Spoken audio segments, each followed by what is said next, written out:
Welcome to Intuitive Reactions. Hopefully, these will become brief, short reflections about events in the Middle East, North Africa, and the Gulf region. And today, for number one on YouTube, I would like to use my intuitive reactions to share with you some untaught and spontaneous thoughts about the visit by US Secretary of State Mike Pompeo to Israel. Mike Pompeo is already in Israel, and he has met with Prime Minister Benjamin Netanyahu and the other Prime Minister Benny Gantz. And the agenda includes long discussions on Iran, discussions on trade relations between Israel and China that displeases the US administration, but also the discussions will focus to some extent on the threat by Benjamin Netanyahu to annex large parts of the West Bank and the Jordan Valley to Israel come this July 2020. Now, that worries me, hence this first episode. And why? Because as far as I can understand it, the settlements that are going to be annexed to Israel, and there are some 155 settlements on Palestinian land, as well as large chunks of the Jordan Valley neighboring Jordan, they would constitute something like 500,000 dunams. What are 500,000 dunams? In British or English terms, they are some 120,000 acres, which, if we are going to translate it or convert it further, we're talking about 500 square kilometers. So 155 settlements and large chunks of the Jordan Valley, which is a geo-strategic part of the West Bank that borders with Jordan, and it is the only outlet, the only egress that the Palestinians have in the West Bank. This is going to be taken away from them and annexed by Israel. So, if this were to happen in July, as Benjamin Netanyahu threatens, what will be the reaction first of the US administration? Well, as far as I can see, and this has been something ongoing, but has certainly become more visible and more concrete during the Trump administration, will support Israel. In fact, Mike Pompeo and the US ambassador in Israel have both said that it's up to Israel to do what it wishes with somebody else's property. It happened in 1948. Now it's happening in a different format in 2020. So the US administration, body and soul, is gifted to the political designs of Benjamin Netanyahu and his right-wing ideology. No hope there for international law, for justice, for legitimacy. What about the EU? The EU is hopelessly divided. It's been divided for years and years. And the problem, one of the problems, there are many actually, one of the problems of the EU is that its foreign policy has to be consensual and unanimous. In other words, the 27 or 28, if we include the UK still within the fold, have to agree on a foreign policy decision. And wait for it, do you honestly think that they will? Now, the French president, Emmanuel Macron, has already stated that there will be severe consequences if Israel does annex, if Netanyahu does annex those lands, those 500 square kilometers to Israel.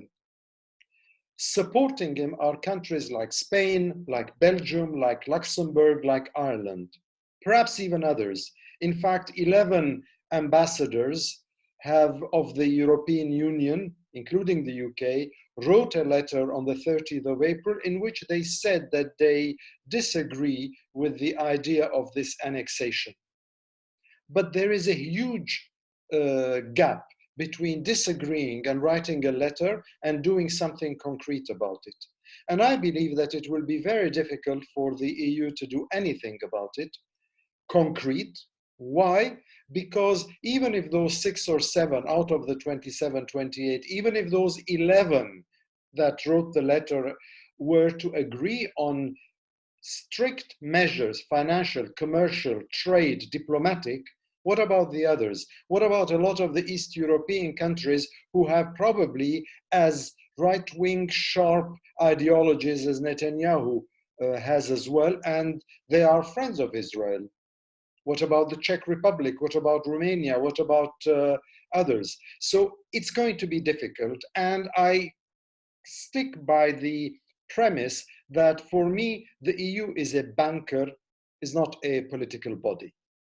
Over many, many years that I've been involved with the Israeli-Palestinian conflict, I've known the EU come and generously help Palestinian development plans and projects, but hardly has it ever said, we have political weight, let's use it. Fine. So that's the US and the EU. What about the Arab League? What about the Arab states? Well, the Arab League usually is in slumber, and then it comes out of slumber, voices a few slogans that are well rehearsed and we all know, and then goes back to sleep. And they feel that they've done their duty. And today, of course, the Arab states are so busy with the internal rivalries, are so busy with the Arab revolts, are so busy with the uncertainties in their own countries, are even busy struggling with coronavirus. So more than ever before, this sense of brotherly solidarity will not be forthcoming from the Arab countries. Let me add something even more obvious. There are some countries in the Arab world, including a couple in the Gulf Cooperation Council, who would be very happy to have good relations with Israel and who probably think, in fact, some have said it, that being friends with Israel is far better than being friends with Palestinians. So all this business of Arab Islamic solidarity, brotherhood, what have you, is very, very vulnerable and very fragile. So that's the third party. Then come to the Palestinians. What about the Palestinians? There are two Palestines. There is the Palestine of the West Bank in Ramallah, and there is the Palestine of Gaza. Are they going to meet, or never the twain shall meet? Is there any way that the Palestinian authorities will realize that the land is being taken from under their eyes while they're busy trying to anchor their own interests and their own powers? Well, they haven't done this since years, and I cannot see it happening today, not with an ideological power in Gaza, nor with a gerontocracy in Ramallah. So the Palestinians are also on very treacherous ground, on very shifting sands. So we've taken the US out, we've taken the EU out, we've taken the Arabs out, we've taken the Palestinians themselves out of their own equation. So what remains? Israel. Well, Kushner says that, thinks probably that if I use this annexation threat as a sword of Damocles hanging on the heads of the Palestinians, they will be so afraid that they will run back to espouse, to embrace my father-in-law's deal of the century. No, they will not. If he understands anything and he rises above his naive interpretations, he will realize that the Palestinians instead will dig in their heels further. What about Netanyahu? Netanyahu is a surprise for me because for the last 10 years at least, certainly since the Arab Spring in 2010, 2011, and perhaps even a little before that, following the much maligned Oslo process, the Palestinian conflict and the Palestinian question have dipped in the international interest of the world. This is what Netanyahu wants. He doesn't want the Palestinian issue to be on the international political agenda. And he's more or less achieved it during all this time that he's been willy-nilly prime minister. Fine. So why does he suddenly wake up and decide to reignite, reawaken international interest in the Palestinian question by saying, I'm going to annex 155 settlements, the Jordan Valley, which when together means that the West Bank in the hands of the Palestinians will only be 40% of the land mass, and it will be 40% of isolated cantons and checkered entities. Why does he do it? He does it because he probably doesn't think he needs to implement it, certainly perhaps not in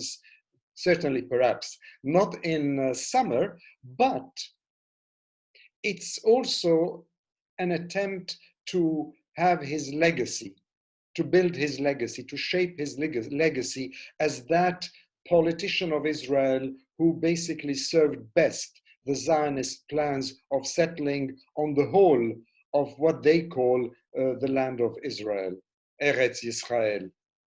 So, would it happen?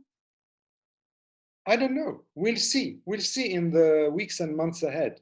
But let me tell you one thing. The contradiction, the paradox, is that Netanyahu is doing everything, he's pulling every trick, he's a magician, in order to prevent a two-state solution. He also would never agree to a binational or one-state solution. But by doing what he's doing with the annexation, we are going even further into the one-state solution or the no-state solution. But the no-state solution is not an answer because it will not lead to the Palestinians entering a period of political torpor. It will mean that the question will keep coming back and back and back. And what does Gantz want in all this? Is he the moderating influence for Netanyahu? I doubt it. Gantz, when he entered into an agreement to form this unity government for this emergency period, he signed away his right to speak about the annexation and the Palestinian issue. So this is where we are, and this is the background for Mike Pompeo's visit to Israel.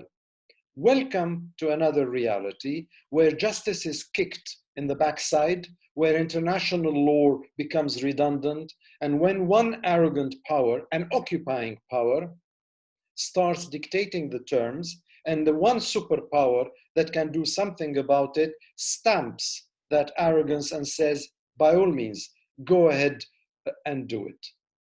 We'll wait and see. In the meantime, keep safe.